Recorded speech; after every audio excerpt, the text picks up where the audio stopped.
వరం వీడుకోలు లేని తోడు అంది స్వాగతం ఈ క్షణం స్వయం వరం ఇవాళ సంబరం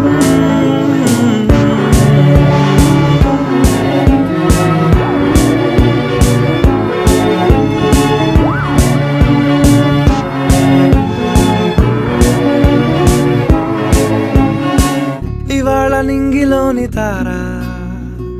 తళుక్కు మంది ఎదురుగారా వయస్సు తీరికుండదారా హాయ్ హాయ్ హాయ్ సొగస్సు పంచుతున్న